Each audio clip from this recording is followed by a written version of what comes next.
This is a solar-powered rechargeable battery. The meter is set to the low setting, and as you can see, it is deflected way past 10. But when I cover the solar cell, the meter drops to near 1. However, when I turn on the slide switch, the meter suddenly deflects to 10 before gradually falling. That is because turning on the slide switch will discharge the capacitor, which has charged when there was sunlight on the photoresistor. It charged again. Now it's discharging.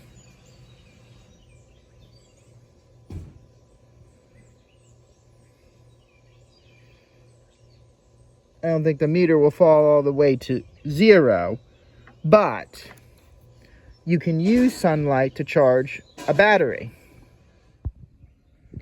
This project will teach you about solar energy. This is a solar battery, and it uses the solar cell, which will convert sunlight into electricity. When I push the press switch, as long as there's light on the cell, the red LED will come on. If I were to cover the solar cell, the red LED will go off because there's no sunlight available to power it. A solar cell is made up of silicon crystals, and they absorb sunlight and change it into an electric current to power things such as lamps, clocks, fans, and many other electrical devices. And many advantages to solar energy include it's quiet, requires little maintenance, and it's renewable, meaning that as long as the sun is out, it will continue to produce electricity. There's also no pollution involved. But disadvantages include it can be expensive for large-scale projects like powering entire homes or commercial buildings. The solar cells can look ugly. Manufacturing them produces waste products. And also, energy cannot be collected on like a dark overcast day or at night. But I believe that solar energy is especially useful in areas that receive frequent sunshine, such as in the southwestern United States. This circuit uses the solar cell to control both the LED and the lamp. When I turn on the slide switch, both the LED and lamp come on. If I were to cover the solar cell, both components will go off. Now, the reason why regular batteries are still used is because the solar cell does not produce enough power to run the lamp directly. Now, the reason why the NPN transistor is used is because the solar cell does not produce enough power to run the lamp directly. You can also replace the lamp with the motor, and if there is enough light, be very careful, it will spin. This is a resistance meter that uses the solar cell to work. Now, when I turn on the slide switch, the meter deflects to 10. Make sure that the adjustable resistor is set so that that's where the meter deflects to. And then you can remove the 3-snap wire here and use different components such as light bulbs, LEDs, or resistors to see how they affect the flow of current through the circuit. For example, here's the R5 resistor, and look how low the flow of electricity is now. The R5 resistor is very strong. It provides a lot of electrical resistance, so that's why the meter barely deflects past 1. And then here's the R1 resistor, which contains far less resistance, and it really doesn't make a difference. It's far less powerful than the R5 resistor. I'm going to try the lamp. Doesn't really do anything. And then I'm going to do the LEDs, plus the D3 diode. Watch the meter. Note that the LEDs only allow current to flow in one direction.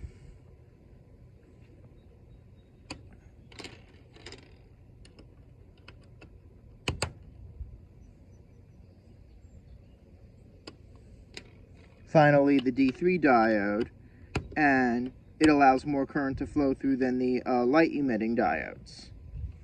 Now, if you want to, I'm not going to do it, but you can use the spring socket and test your own materials, such as pieces of wood, metal, or plastic, and see how well they conduct electricity.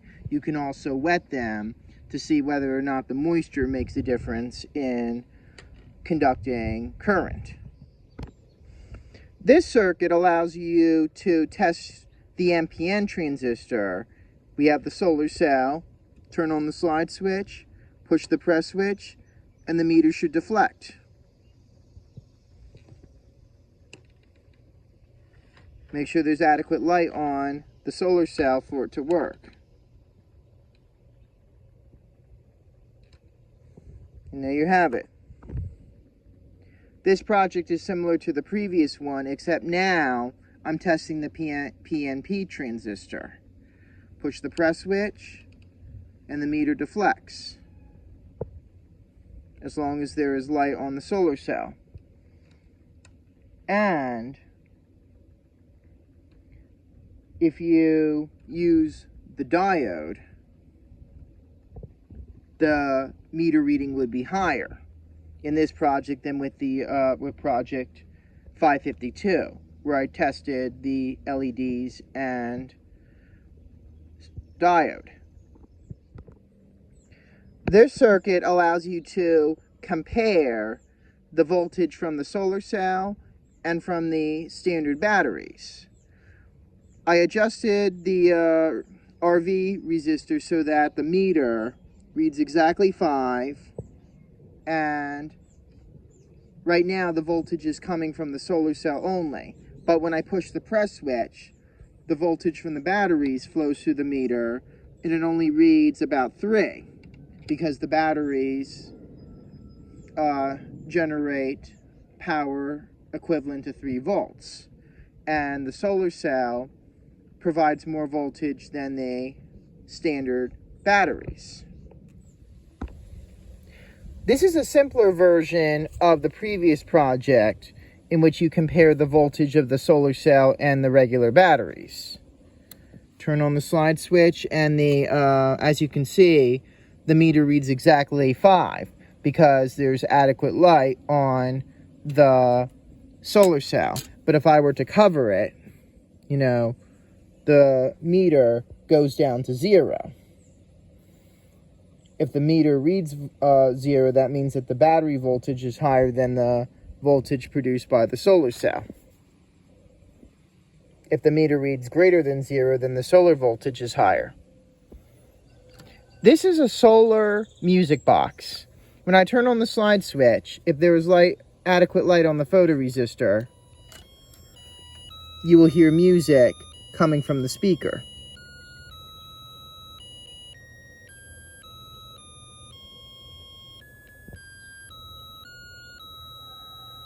It's not very loud, but you can make the music play again by tapping the whistle chip.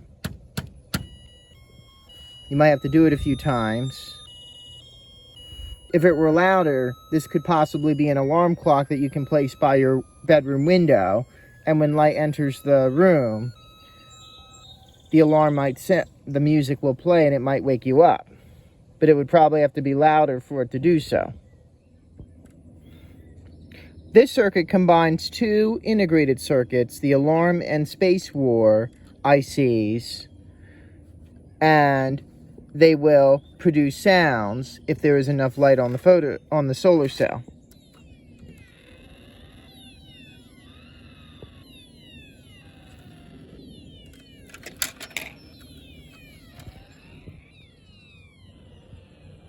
It's not very loud, I know, but this circuit does require more light since it's using 2 integrated circuits rather than 1. This is a solar alarm. When there is enough light on the solar cell, you will hear an alarm sound when you turn on the slide switch.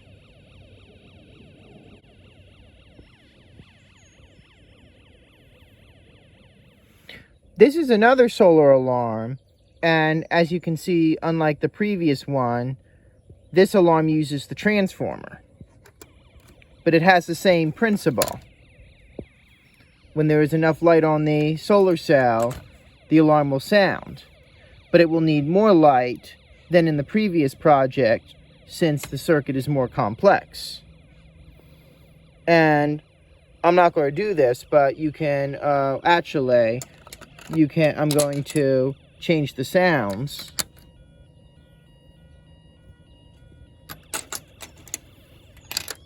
And you could use this as well as the previous alarm as an alarm clock, just like with the solar music box, to wake you up in the morning when light enters your bedroom window.